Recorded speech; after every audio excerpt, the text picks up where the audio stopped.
You are now listening to the Box Seat Boys podcast.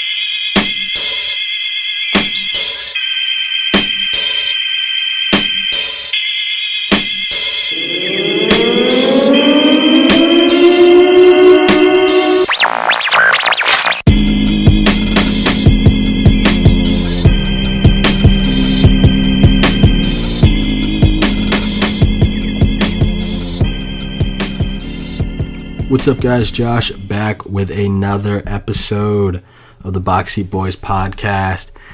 And today, I'm just going to get right into it. I have a huge issue with this Giancarlo Stanton trade.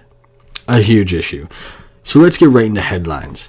And we're going to kick it off with this trade. Box Seat Boys Sports Headlines. So, for me, my biggest red flag, and I don't know how the MLB let this happen.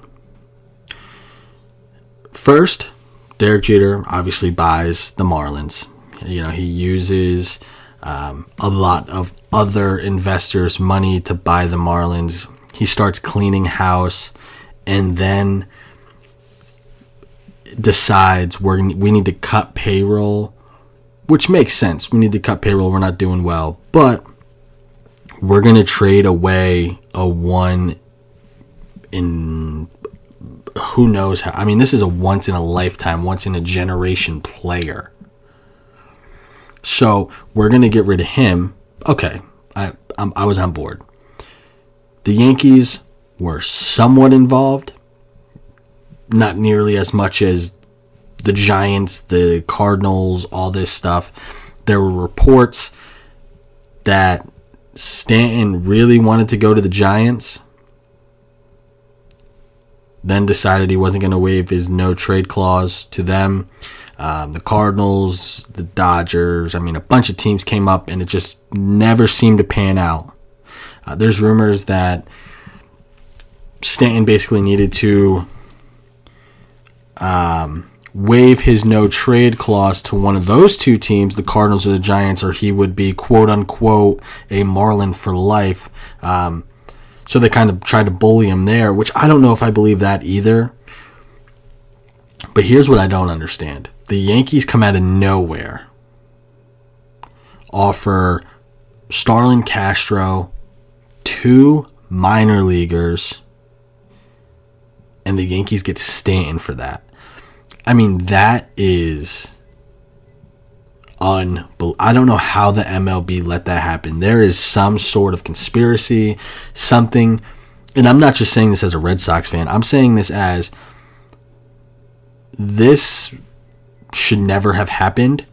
And B, doesn't it seem a little odd that Jeter, the way it all happened, Jeter takes over the Marlins, what he starts doing, and then his first move, I mean big move, is getting rid of Giancarlo Stanton, which is pretty much the biggest move you could make, the biggest move in the MLB.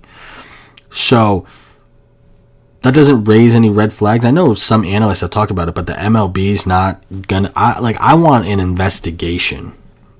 As Urban Meyer would say, a full-out investigation on how this happened. Because it just doesn't make sense. But like I said, the details of the trade, Starlin Castro, and then minor leaguer Jorge Guzman and Jose Devers are going to the Marlins. The Yankees are going to eat $265 million of the contract. There's $295 million left. So, the majority of the contract, but they're getting Stanton. Now, no matter what, the Yankees are basically going to hope he opts out because he's got, 10 or 11 years left. I can't even remember exactly how many years, but he's not going to be able to maintain the same numbers. And right now, he's being paid for those numbers. I mean, he's not being paid $11 million or anything like that. He's getting top-notch MVP, 50 home runs plus a year salary that he's not going to be producing when he's 36, 37. I mean, he could. Don't get me wrong. He definitely could. But I just don't see it happening. And now the Yankees, I mean, they went from, I don't know what their odds were before. It was either 12-1 or 8-1 or something like that. And now they're 6-1 to win the World Series, which makes sense. I mean, they have Sanchez, Judge, Stanton, Greg Bird, who played well towards the end of the season. I mean, they're going to lead the league in home runs again. I mean, they should anyway. There's no way. They led last year, I believe.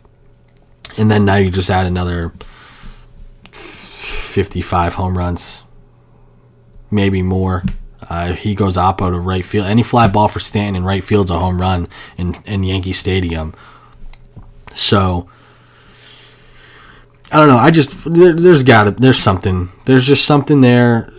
I know I might be just upset, but I've heard other people say it. It just doesn't seem like a trade that is fair to the Marlins. I don't know. There's something weird there. But now the Red Sox, I mean, as a Red Sox fan, you see this. You were really hoping we were going to get Stanton. I knew it was a long shot. But last year, the Red Sox and Yankees were in a dogfight for the AL East. And now the Yankees go out and get Stanton. I mean, if you're Dombrowski, you have to be like, oh boy, we need to make some moves today. And there has been some rumors. JD Martinez, Eric Hosmer,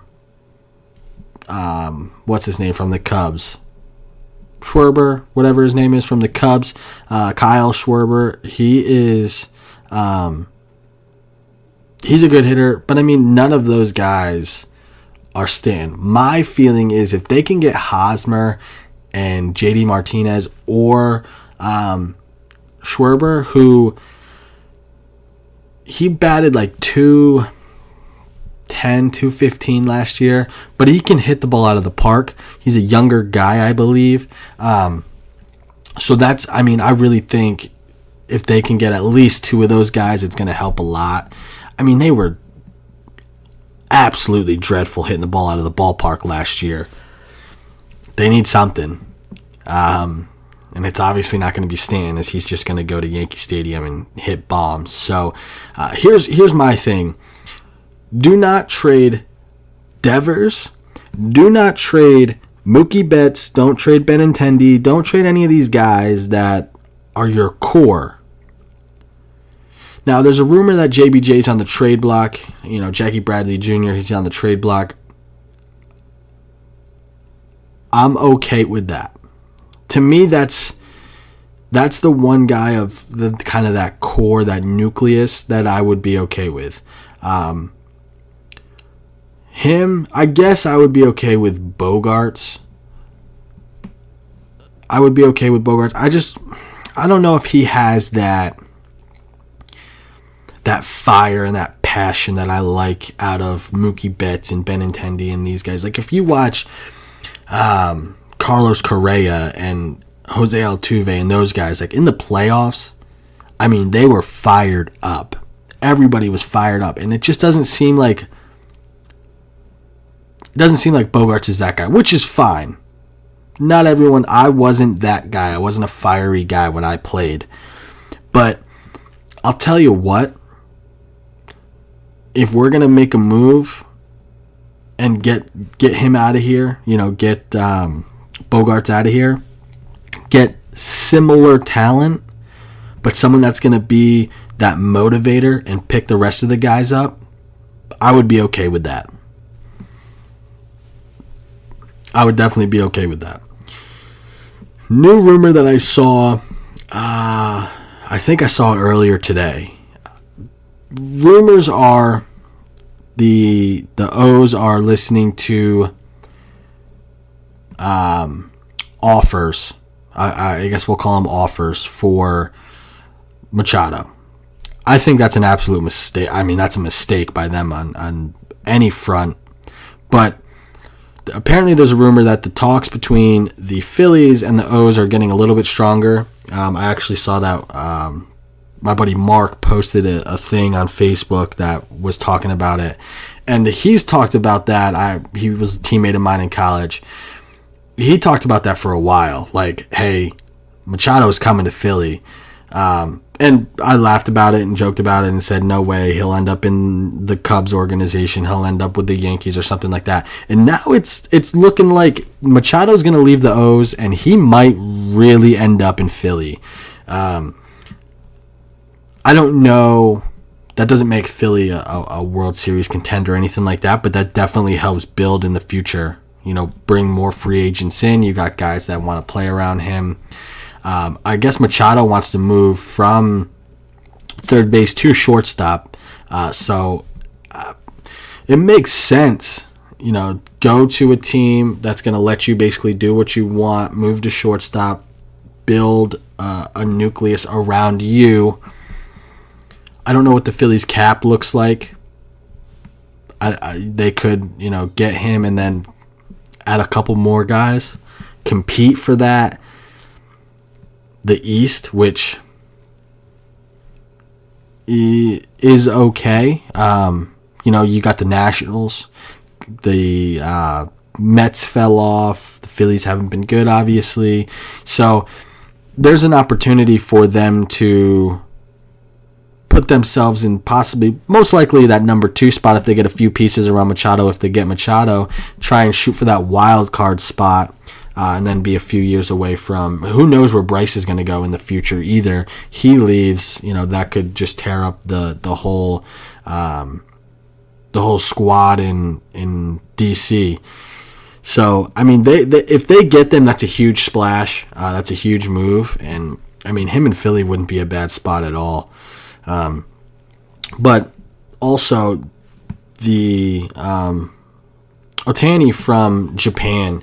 He picked the Angels, which I thought, if I was coming into the league, regardless of if I was from Japan or not, I mean, it doesn't really matter.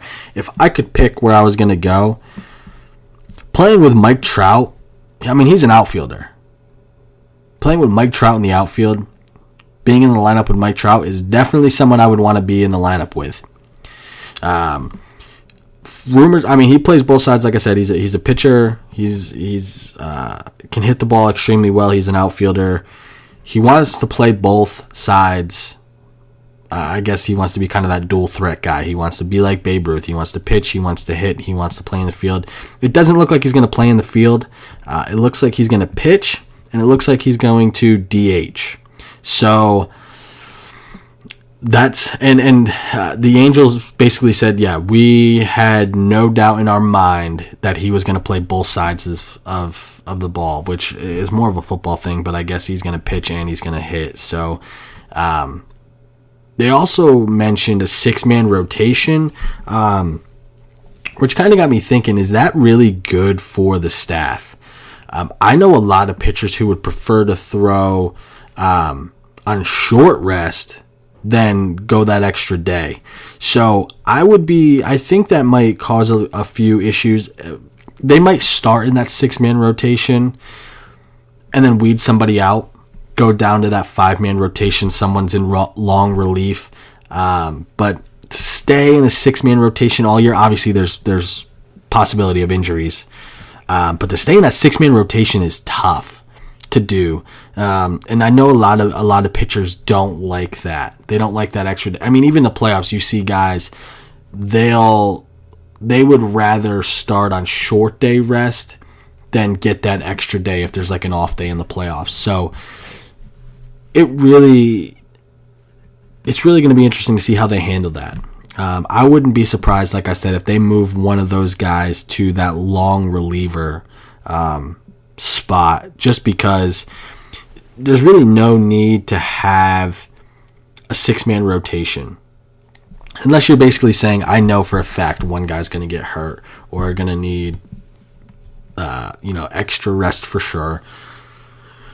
So it's going to be interesting to see how they handle him. I think he's going to be a phenomenal player. I don't know hitting-wise how he is, but from what I hear, he's his fastball's over 100. Great location. His ERA was like 2.5 over the past 2 years. So he's a good pickup, and great that he came over to the MLB. I love those guys that come over to the MLB after having success in other leagues. So we'll see how he does. He's a young kid. I think he's 23. So we'll see how that goes. Some NFL news. Terrible news in Philly. Carson Wentz, it is his ACL. He is out for the season. I mean, he was looking like he was going to just be the MVP. I mean, he was solidifying his spot at the top of the quarterback ranking in the league. And it's just hard. I don't know what you do as a team to recover from that. I mean, they ended up winning the game after he went out. It's just really, they play the Giants, so they have that week to, it's not a bye week by any means, but, you know, they're not playing the Seahawks or anything crazy, so they have time. It's just really hard to recover, and it's really hard to move forward when you lose a player the caliber of Wentz. You know, it's not like he's just a starter. You know, he's an MVP guy. You know, you're not replacing, you know, Fitzpatrick or somebody like that. You're replacing a guy that's going to be the franchise guy. He's having a great season and look like it's going in the direction that the Eagles wanted him to go into in terms of development. He's going to have a pretty successful career. So far it's looking that way, and then to go down like this, it kind of takes the wind out of the sails.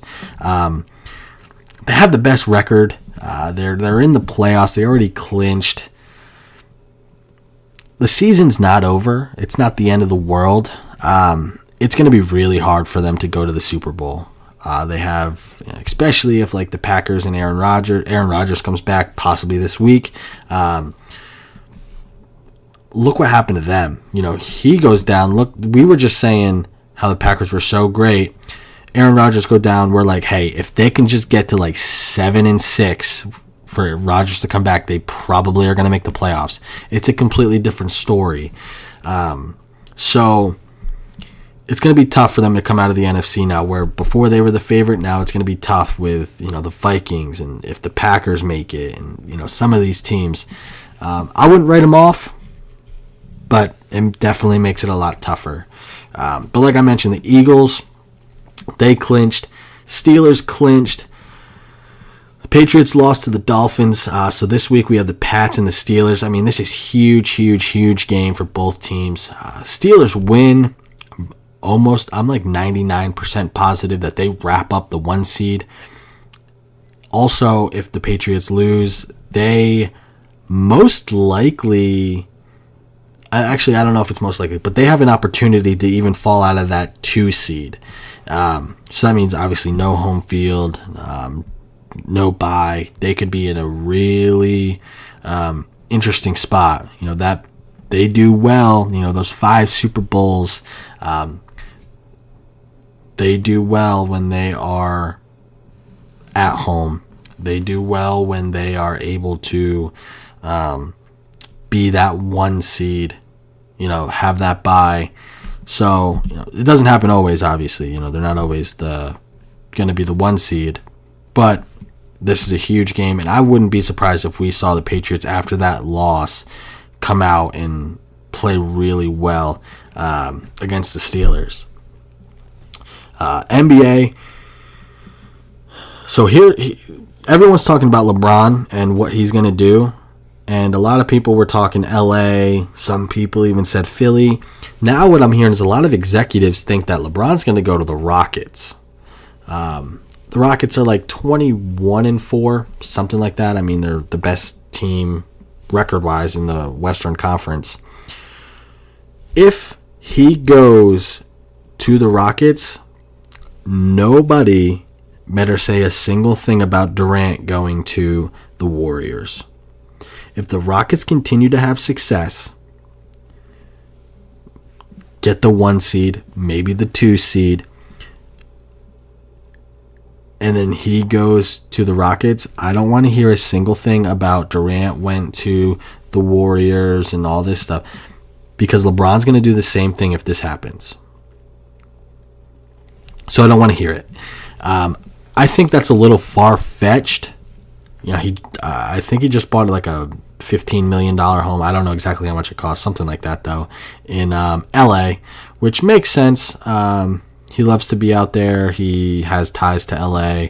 So that's still, to me, where he ends up. But this, the success that we're seeing from the Rockets, and now this talk circulating that it seems like LeBron's chasing basically the rings, obviously. He's chasing the ghosts. He's clearly the best player in the league. He's chasing the ghost of Michael Jordan. He's chasing, those guys. So it's seeming like whoever's going to put him in the best spot to get the championships, get the rings, he's going to go to. And that's why I think the Rockets talk's coming up. Jahlil Okafor was finally traded. I know he wanted out of Philly. He got traded. Overall, I don't know the whole story of who went. Okafor and somebody else went for, and a second rounder, a 2019 second rounder. The Sixers got Trevor Booker. It's just an overall bad trade. None of them are, it's not a blockbuster trade by any means. So, but he's finally out. That's the big win of the trade, is Okafor is out of Philadelphia, which is huge. LaMelo and LiAngelo are heading to Lithuania. So as you know, LaMelo got pulled out of his high school. LiAngelo just got pulled out of UCLA. His dad basically said, we're going to go play overseas. For now, get ready for the league and all that stuff. So I was watching First Things First this morning, and what I saw was they're going to Lithuania, and they're not even playing in the NBA equivalent in Lithuania. They're not playing in the best league. They're playing in like the D League. So Nick Wright basically said they're not playing to get noticed. They're just getting playing time. It's like 25 minutes or so they're looking to get. Apparently in that league they don't practice. They're not going to get seen by anybody important. Attendance is in the hundreds. So I just don't see the benefit. There's no benefit to this. They're not improving. I just don't understand how this is improving. They should have just stayed in high school, stayed in college, went to UCLA, and then left. LiAngelo could have stayed this year and then went to the draft. LaMelo's a little bit younger, obviously, finished high school, go to UCLA, go into the draft. I mean, everything was working out for the family. They all got full rides to UCLA, go into the draft that way. LeVar just has to ruin it for his kids. I don't understand why he's doing that. I really do truly think he's helping, but he's not. And it's just, I hope for the kids' sake it works out. But man, I can't believe that they're going to Lithuania. And I'm assuming he's not going over there with them. He's staying here. So you have a 19-year-old. I'm assuming LaMelo's 16. Going to Lithuania. They don't speak the language. And LeVar Ball says, there's no barrier. It'll be fine. I just don't understand what goes through his head. But I just wanted to bring that to you guys. You guys can talk about it around the water cooler type stuff. I mean, it's just a joke at this point. I think it's more for publicity than anything. I think that's what the point we're at now. I mean, because everyone's talking about it.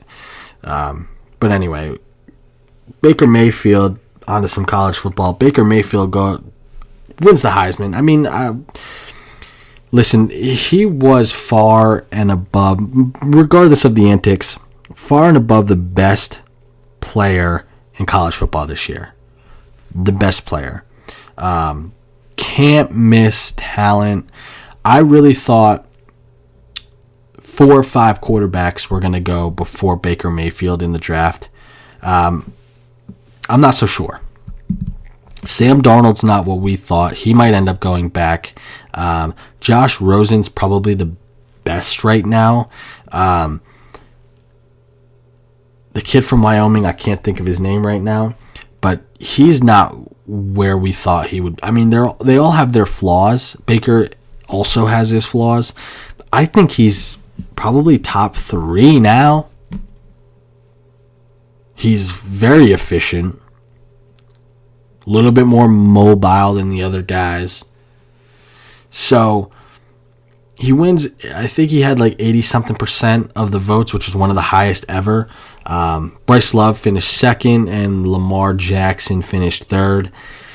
So, I mean, Mayfield had an incredible season, led the Sooners to the playoff. Now they play Georgia New Year's Day.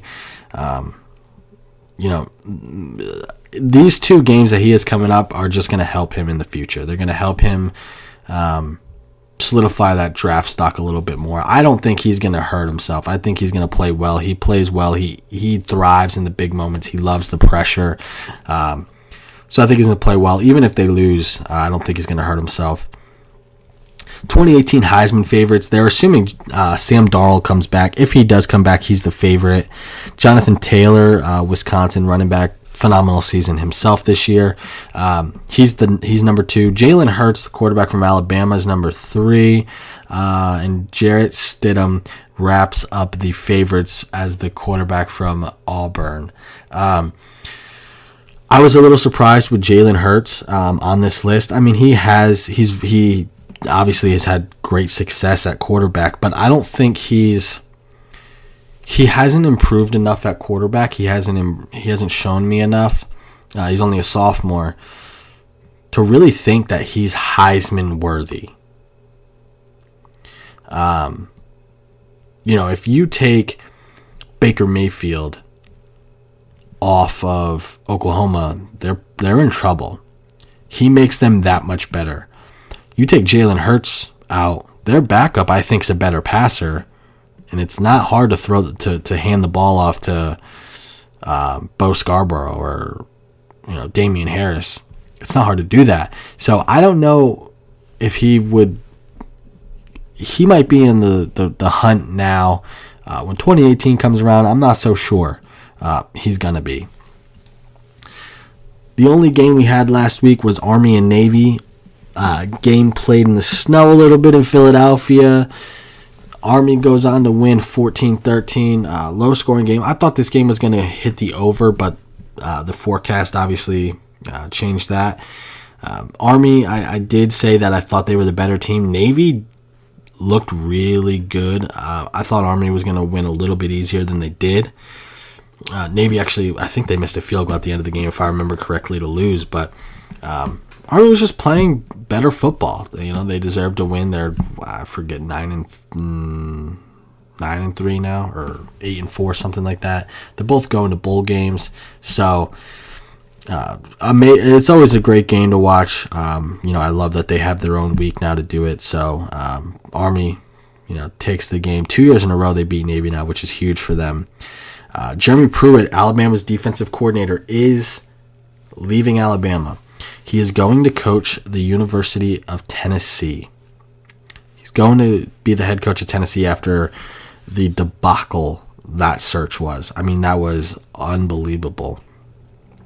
I'm not 100% sure. I was almost heartbroken because Kirby Smart did this to us as well, and Lane Kiffin. But I think Jeremy Pruitt is going to coach the playoff games. Other coaches have done it. Lane obviously left a little bit earlier than Kirby Smart did. But I think that he's going to stay and coach the playoff games. They don't have anyone lined up from my knowledge, but I think they. I'm sure they'll get somebody in there that's obviously pretty good.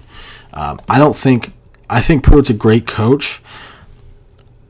I don't know if he's going to see the same success Kirby Smart did. It's definitely not as early. I don't think he's going to. Kirby Smart, I think, is a little bit more evolved as a coach than Pruitt is. But he could prove me wrong and have a great career and whatever at Tennessee. Tennessee's a dumpster fire right now, so he's got a lot to do.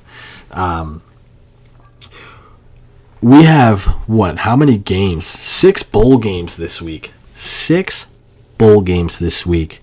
So we'll go through those, and we will go through, of course, the NFL and against the spread. You covered, yes, it's good! Are you sure what's the final score? Miami by 4! You covered 12! I covered! Yes! What is against the spread? So the first bowl game is the New Orleans Bowl, and it's Troy 10-2 at North Texas, or not at, but against North Texas 9-4. Troy's favored by 6.5. The over/under 62. It's tough when you do these bowl games because you don't watch. Like I watch the ACC, I watch the Big Ten, I watch the Power 5, I watch a lot of MAC football, stuff like that. So not all of these games are super easy to, I got to look up stats, all that stuff. So I don't know, a lot about, for example, North Texas. I don't know a lot about them. I've watched a couple games, but the Mean Green is not my forte. So, like I said, Troy's favored by 6.5. I was surprised. North Texas ranked 19th in total offense, which really did surprise me. But Troy is 27th on defense. Really surprised. Troy won last week despite being doubled up in yards. So that means, special teams defense is keeping them in games and winning games for Troy. North Texas got crushed last week against FAU. FAU is a phenomenal team by Lane Kiffin. But in this bowl game, I'm going to lean towards what Troy's able to do on defense and then special teams. That kind of bend, don't break aspect scares me a little bit, but I just think Troy has a better team. I think offensively they're going to be able to move the ball, score. They're going to have some defensive and special teams plays that are going to be huge, and they're going to be able to win by at least a touchdown in that game. We have the Auto Nation Cure Bowl, which is Western Kentucky at Georgia State. Why do I keep saying at Georgia State? Versus Georgia State. Western Kentucky is favored by 6. The over-under is 52. Georgia State's looking to win their first bowl game. Connor Manning is playing pretty well right now. Quarterback, he's trending upwards. He's the quarterback for Georgia State, by the way. He's averaging about 290 yards a game, passing over the last 4 games. And then you pair that with Western Kentucky's given up over 35 points average over the last 6 games. The first 6, so the first half of the season, they were giving up under 20. So what defense are we going to see? Western Kentucky's quarterbacks, 3,800 yards, 24 touchdowns, 7 picks. I mean, their offense clicks. They're very pass heavy. If he's on, it's almost impossible to stop. I think because we're going to be in a bowl game, we're going to see that first half defense from Western Kentucky. Mike Williams is going to have a good game. And I really think Western Kentucky is going to roll. I think -6, I think Western Kentucky is going to have a really strong showing in this game. The Las Vegas Bowl, Oregon, 7-5 Oregon versus number 25 Boise State. So this line, I'm going to check this line because it just seems off. So I see Oregon minus 7.5. I'm going to check this line because Boise State's 20th in rush defense, which Oregon is. I mean, they have Royce Freeman. He's a pretty good, back. But Oregon's going to want to throw the ball, play fast, everything like that. No, Oregon is favored by 7.5. So Oregon plays fast. They like to wear down the defense. Boise State, I think, is going to be conditioned for that. Like I said, Royce Freeman, he's extremely good back. He's got 6 straight games over 100 yards. His last 2 games, he has 6 TDs. I don't think that's going to happen against Boise State. He's going to get his yards. He's going to get his carries. I'm really, really, really surprised when I saw this line. And I always say, and I'll say it again, when the line doesn't make sense, somebody knows something. I really just think Boise State is the better team. I'm going to take plus 7.5.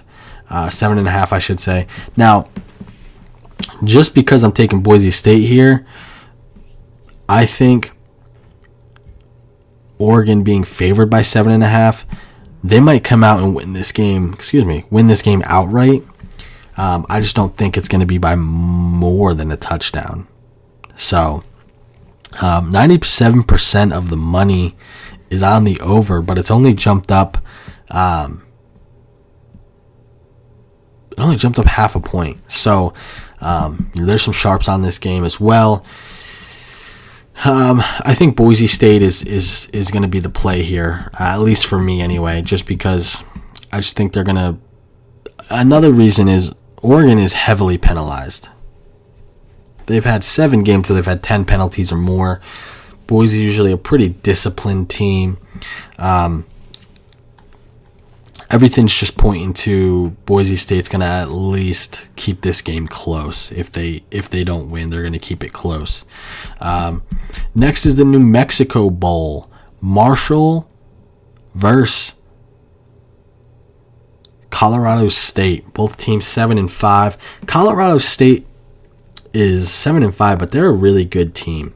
I was thinking they were closer to like a 9-win team this year. Colorado State's favored by 5. The over-under's 58. Looking at this game, I noticed, first thing, Marshall has only given up 300 yards passing twice this season. Also, Marshall's offensive line is second in the nation at protecting the quarterback, and Colorado State's pass rush is about average, maybe a little below average. So Marshall has some potential here. Here's what it's going to come down to. Colorado State is going to want to put the pedal to the metal, want to score a lot of points, want to get this game into a shootout. If it gets to a shootout, Marshall does not have the firepower. Nick Stevens for Colorado State, he threw for 3,500 yards, close to it. He has played extremely well in bowl games and in key games. So I think this game is going to go in the favor of Colorado State. Here's Nick Stevens, the quarterback for Colorado State. Here's his stats in the 2 bowl games he's played. 750 yards, 5 touchdowns. I think he's going to keep that momentum in bowl games going. Colorado State wins. They cover 5. And I would also take a look at the over. Over 58. Like I said, they want it to be a shootout. Colorado State scores 42 points or something like that. It could be like a 42. I don't think it's going to be this big of a blowout, but 42-20 game, you still cover. So I would take a look at the over, but the definite play for me is going to be Colorado State minus 5. On to the next bowl is the Raycom Media Camella Bowl, if that's how you say it. Middle Tennessee State at Arkansas State. Now, Arkansas State's minus 3.5. I would have thought Arkansas State would have been.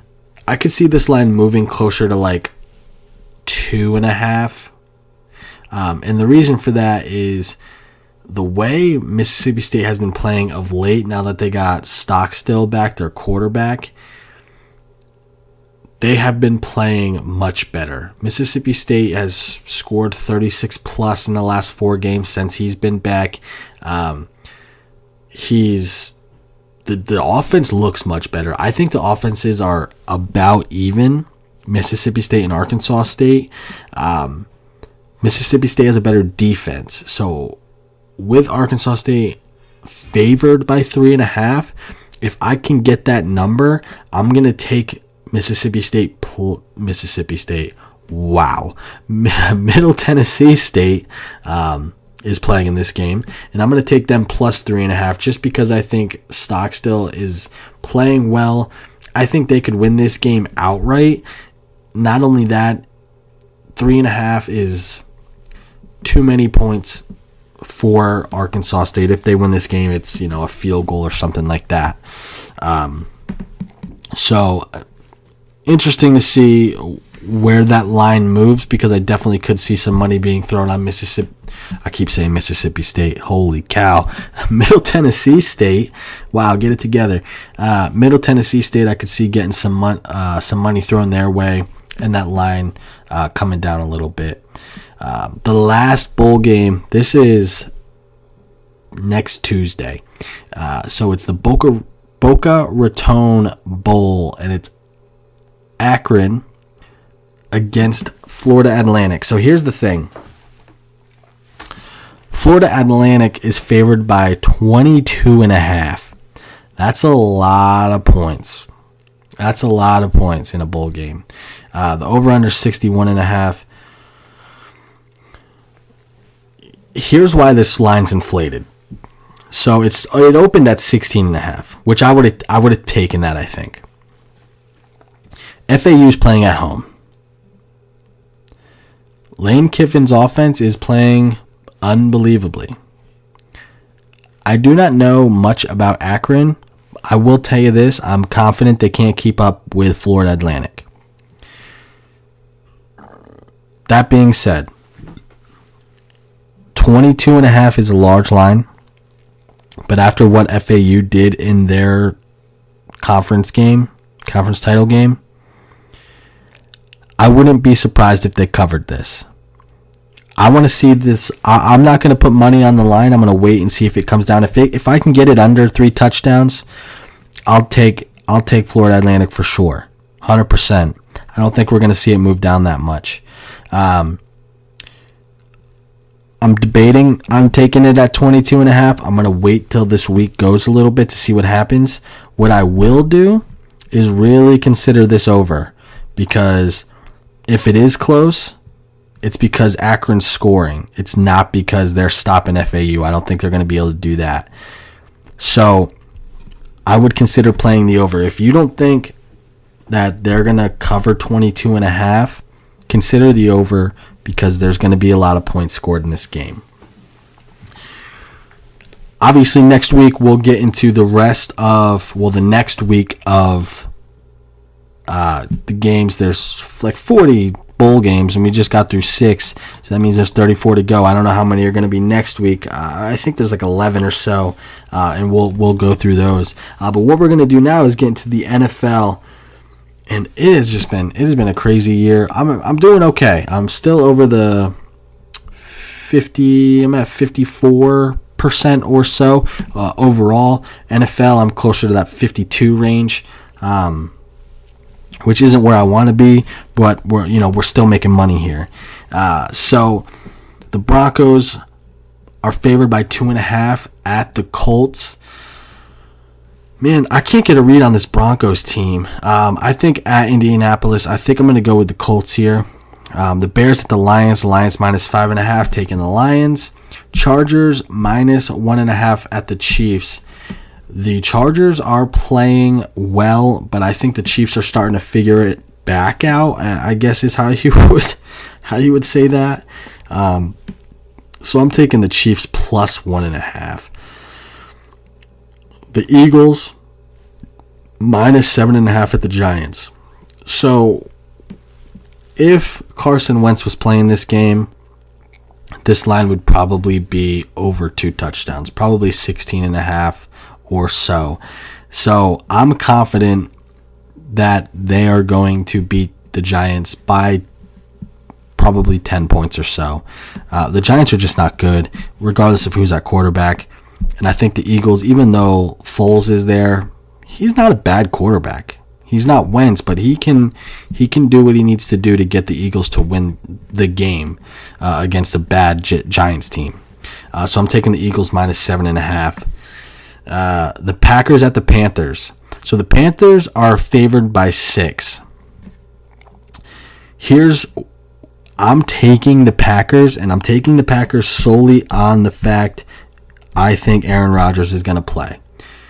If the Packers, they almost lost to the Browns. If the Packers would have lost to fall to, 6-7, Aaron Rodgers would have sat out the rest of the season. But the fact that they have an opportunity playoff-wise, the competitor that is Aaron Rodgers, I think he's going to play if he's cleared. And I'm going to take the Packers plus 6. If it comes out that he's not going to play, jump on the Panthers before it gets over 7, because without Aaron Rodgers, the Packers aren't going to beat the Panthers, or even keep it within a touchdown. The Panthers are playing really well. The Bengals at the Vikings. The Vikings are favored by 10.5, and they are just banging on all cylinders. I think they cover this. They cover by 2 touchdowns, I think. The Dolphins and the Bills, there's no line for this right now. I'm taking the Bills to win outright. The Texans at the Jags. The Texans are just not looking good. The Jags minus 10.5. Their defense is still amazing. So I'm going to take them to win by... I take them to cover the 10.5. The Jets and the Saints. So my intuition at first was take the Jets plus 16, because every time you pick them to lose, they win the game outright. So I'm going to take the Saints minus 16. I really just think the Saints are a better team. The Jets offensively are not good, and now their quarterback has a broken hand, so they're not going to be able to keep up with this Saints offense that's going to be moving the ball in that dome. Saints in New Orleans are a tough team, so I'm just going to take them to cover. 16 is just a lot, but the Jets are just they're just no good. The Cardinals at the Redskins. Redskins minus 4.5. I'm going to take the Redskins. I was going to go Cards. The Redskins at home, I think that makes the big difference. You usually get 3 points at home. So that's basically saying this game is, about a 1.5 spread if it was on a neutral site. I could see this line coming down a little bit. But I think the Redskins are a better team anyway. The Ravens at the Browns. Ravens favored by 7. The Browns are bad. They almost won last week, but I don't think they're going to be able to do it against the Ravens. I think the Ravens win pretty easily. The Rams at the Seahawks. Seahawks at home are a different team. I think they're going to cover 2. The Patriots and the Steelers. This is my game of the week to watch, not to bet. But the Patriots are favored by 3. I could see this line changing a lot based on what we've been seeing.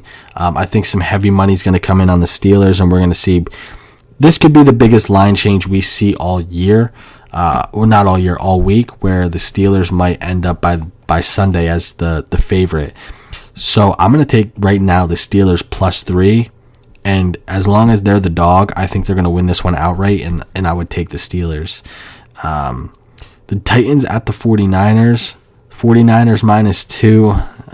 Jimmy G. I'm riding the Jimmy G train all the way. I'm going to take them minus 2. Dallas -3 at Oakland. I'm going to take Oakland +3. Atlanta -6 at Tampa Bay. I am going to take Atlanta -6. And that is the Monday night game. So that's the last game. So we'll wrap up against the spread with that. And we will get into what to watch for. Now, there isn't a whole lot. So there's really 3 things I'm watching this week. 1, I'm watching the Lakers at the Cavs Thursday night. 2, I'm watching Sunday at 3. Might flip this game on. I'm going to watch number 7 UNC at number 20 Tennessee for some college basketball. Sunday, obviously I watch all the NFL games. I'm going to watch all the bowl games as well for college. But Sunday, football-wise, I am definitely watching the Steelers and the Patriots. Huge playoff and seeding implications there. Those are really the 3 things this week that I'm most excited about and that I'm going to watch. Guys, always a pleasure. Enjoy this holiday season. Hopefully you are getting a lot of your shopping done. So on this weekend, you can watch some great sports. It's going to be some great football. We're getting down to the tail end of the season. 'Tis the season for college football. It is bowl season. A lot of great stuff. I think we're getting to that point where there's like one day starting on Saturday till the end of the year, which is Christmas, that there are no football games. So we're going to have a lot of college football, obviously, with the bowl season. NFL is going to be kicking it into high gear with their end of their season. Man, it's a great time. It's a great time to be watching some sports. It's a great time to be watching some football. And it's a great time to just enjoy, not the cold weather, but the seasonable weather where it feels like Christmas, it feels like the holidays. Once New Year's rolls around, then it's just cold and miserable and we can't wait till spring. So enjoy it now. Until next time, guys, take care.